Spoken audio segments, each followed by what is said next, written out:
Hello friends! Today's video is about offerings and abundance and calling it in and how it works so well for my family. Before I get into the offerings I'll be leaving today, I have an ask for you. If you like this kind of content, please like, subscribe, and share. It really helps us move towards a paradigm shift.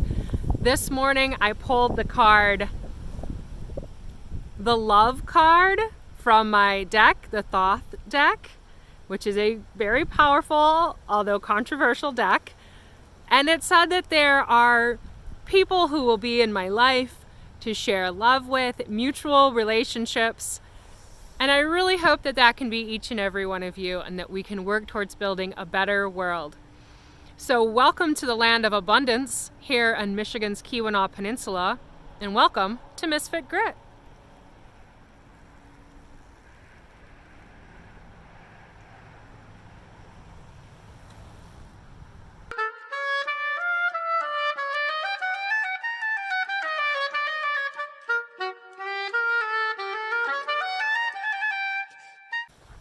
This morning when I asked my tarot deck, what knowledge do the spirits or the ancestors have for me, and I pulled the love card, that really hit home. That made me very pleased, and that I believe a lot of us are on the right track, trying to do the work of creating a better world, this paradigm shift. And it's about calling in abundance and giving thanks when it happens. Now, I have a pretty good knack for finding food. I can forage it, grow it, and I can source it from the waste stream. And it is invaluable. In fact, I have access to more food for my family of 7 than I can even begin to know what to do with. And it's something I have called in, and this skill that I have cultivated for many, many years. And because I am so blessed and grateful that my prayers have been answered, my needs have been met, today, at one of my favorite foraging spots, I'm leaving little offerings. And we'll be going around the peninsula and I'll show you a little peek. A lot of these are old mining ruins. I'm not going to tell you what they're called because remember, these are my foraging spots. But if you're local, you'll be able to figure out where I am. But we're going to leave these little offerings from my own garden for the spirits, giving thanks to the abundance and how wonderful it is to be in connection with something bigger than ourselves. And if we really do manifest this work, it really does come forward. So I'm going to leave this offering, which has some sage, thyme, and some little cherry apples. I'm going to leave this at the foot of this hawthorn bush. This is a place that my family forages nanny berries, hawthorns, rose hips, pears, apples. I think I got them all. And this is one of our favorite spots.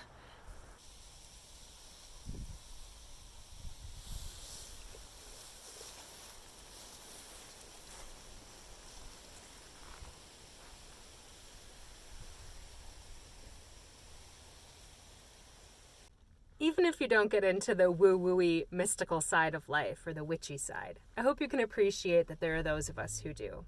And for someone like myself, this is very important, this practice of giving thanks. It's not just for Thanksgiving and turkey and stuffing our faces full of pie. For me, this is real. This next place that I'm going to leave an offering might sound a little strange at first, but it's not. It's my local grocery store. And I'm no stranger to hanging around or lurking around the parking lots of grocery stores because I was homeless many times and I traveled this country on foot a number of times, hitchhiking and riding freight trains. I lived out of vehicles plenty of times. And I hung out in a lot of parking lots and I dug through a lot of dumpsters and I was that street kid that you saw. But now I own my own house outright. I have a family and I'm a radical homemaker, and like I said, I have more food than I know what to do with, thankfully. So today's offering of an obedient plant, the little flower, some sage, and some bladderwort, we're going to leave at the local grocery store because thanks to a neighbor, right, getting to know your neighbors, building community, a neighbor who worked at this grocery store, we now once a week have access to the produce that would otherwise go into the waste stream, and it feeds our animals. It feeds our 5 pigs. It feeds our, I don't know, sometimes we have up to 50 chickens. We have half a dozen or so turkeys. We have a dairy cow as well as 3 sheep. And we get boxes and boxes of unsold produce because in rural America, Americans don't eat produce. We get it. And my animals love it. So I'm very grateful not only to my neighbor and my friend who hooked us up with this, and even though she no longer works here, we still get this resource every single week we get it. And I'm just so grateful to where I am in my life that I get to leave an offering to the abundance of food. So hopefully you can see this. I'm going to go over there and leave this offering now. We are in the back of the parking lot, trying to not draw too much attention to ourselves.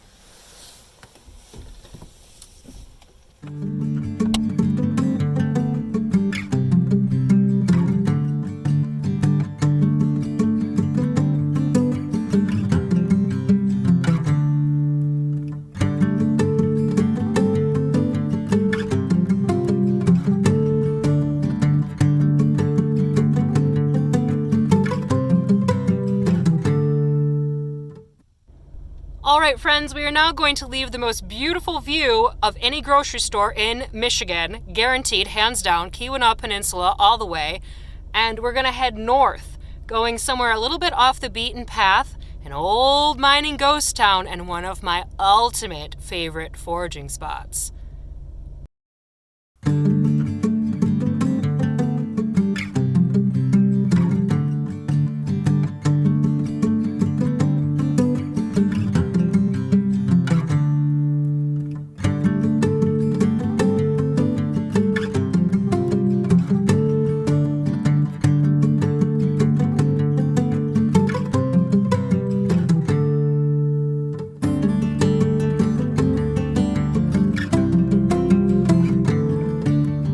We have arrived.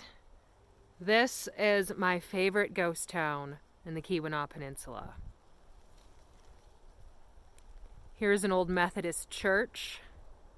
There's still services occasionally in the summer from the descendants of the people who originally settled here in the 1860s. They were Cornish from Cornwall, England, and they were copper miners. You can also visit and go in some of the old houses. Now it's October here and things are closed up because it's actually quite warm for October because sometimes we're already having snow at this point. Our kids usually have to go trick-or-treating in snow gear. But this is a really special place. But I'm sorry I can't tell you the name because this is also a place that I forage things like mint and wild cherries and apples and squawberries and oh gosh, what else do we get here? Hawthorns and rose hips. Lots of stuff. And a forager never tells. Plus mushrooms. Lots of mushrooms. So you'll have to find it on your own, eh? But we're going to leave an offering at the base of an oak tree because I need to collect a little bit of oak leaves for Samhain, something I want to do for a ritual on Samhain or Halloween. And we're going to talk a little bit about something that I believe is missing in our culture right now. And I'm going to put that energy into the offering, hoping to help it manifest as I talk about it a little bit. Now, I'm not the kind of white lady that's going to glorify the white past of the United States of America, the manifest destiny, the way the Europeans came over to this country, participated in G-side, the way that they enslaved people. I myself have ancestors who enslaved people, and I don't like that stuff. I don't get into all that culture. I find it very cringe when white people do that. And that's not what I'm going to talk about here at this ghost town, glorifying that era of our country's history. But I am going to talk about something that I think is missing in our culture, which is the ability for us to band together and create community. And when people came over to this country, although it is controversial, right? There was suffering that happened when they came. they did come and they banded together largely by ethnicity, and they made a go of it. And over a number of generations, life improved. There was community that was centered around something like maybe a religion, right? Maybe a common space. And it certainly wasn't all good, but people got by in a way that they just can't today. Today, people are too afraid to even talk to their neighbors, to even get to know one another. They're afraid to step out and go to the grocery store because their anxiety is so high. We silo ourselves inside of our homes staring at our screens, and this is the only way that I can reach people because life in real life doesn't exist in the same way anymore. And this is by design. Communities like this are gone, and unless you are intentionally resisting that collapse, the slow collapse of our society, which is very much indeed happening right before our very eyes, unless you are intentionally resisting it, you are a frog in the pot on top of the stove, and every day the powers that be, the strong men, the oligarchs, the techno-feudalist society that is being developed, every day that just turns that burner up another notch. And most people are not going to be able to get out. Unfortunately, it's too late. They're too sick and too tired, and they're too far in the system. But if you're watching this, I think that you probably can get out. And you see it. And we're all at different stages, and we all have different ideas of what that community could look like, and we all bring that to the table. And that's a wonderful thing, but it's also a challenge. Because when we each all bring something different to the table, these little micro cultures that we all live with, right? Even though you and I might agree on certain things, we come from a different culture because we are not raised in these homogenous, all Cornish, all Methodist groups anymore. By and large, we are not. We are Americans. We are some kind of a hodgepodge, some kind of a melting pot. We don't do it very well together, right? The white supremacists are clearly letting us know that they are still in charge. And so it creates a challenge when we do want to come to the table and say, hey, how do we create that resistance, that community, that change, that radical different something? And here's my idea. It's super tough in a toxically individualistic culture because everyone thinks that their idea is the best.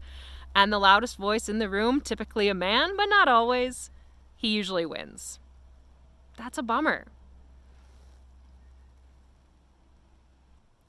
So some people might not see how the witchy side of things and leaving offerings and manifesting is tied into politics, but many of us do. And we recognize that we have to be willing to see the wholeness in all of us, to wondrously embrace those differences as well as sit with the tension of them, right? You might have very different ideas. You might get really ticked off at how much I love old Cornish ghost towns, right? Like you might be somebody that really wants to discuss, well, what had to happen for this house to be built, right? For these mines to happen. And I can totally understand that. I completely understand that. And I can hold space for that. And that's something I hope that I send this offering as I go and set it down at the base of this oak tree. I give it to you as well because we can all, each and every one of us, including myself, we can work on holding that tension a little bit each day and get a little bit stronger at it so that way we're not constantly triggered. And when I say the word triggered, I'm really gonna gently yet firmly remind everyone with skin that looks like mine that we can hold space for conflict, for difference. We can create community that isn't just about us.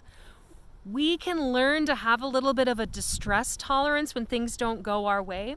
Because you can bet your buttons that these folks had to have it to come up here into the wilds of the Keweenaw Peninsula where there were no roads even. You had to be shipped in on Lake Superior and to dig these mines and build these houses and make a go of it. That was hard. That was really, really, really hard. Just cooking your food was hard. And we forget that today because now we can just beep, bop, boop, boop, boop on the phone and it's all brought right to us. And we wonder why these diseases of despair, this anxiety, this depression, these addictions, this really sad state of affairs in the United States is happening. It's because we've forgotten what connection is, what getting through that tough stuff is, what reaching out and helping one another is, what offering help is, what accepting help is. We've been poisoned by toxic individualism that manifests destiny, that we are just too good for any of that because we are Americans. And I'll be damned if I have to be made uncomfortable. Let's go leave our offering now. There's a nice oak tree right up behind that lovely house.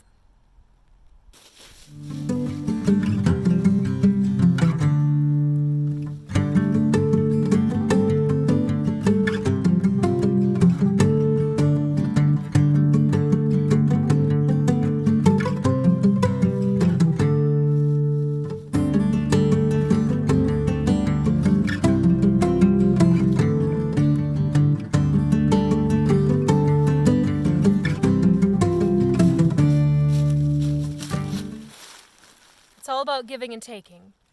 We ask and we receive. We give a little, we take a little.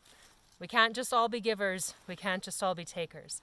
Finding that balance. All right, friends, I have one more place after this to show you, but since I was so close, I'm going to show you Lake Superior, because if you haven't seen the largest freshwater lake in the world, well, you ought to. Here we go.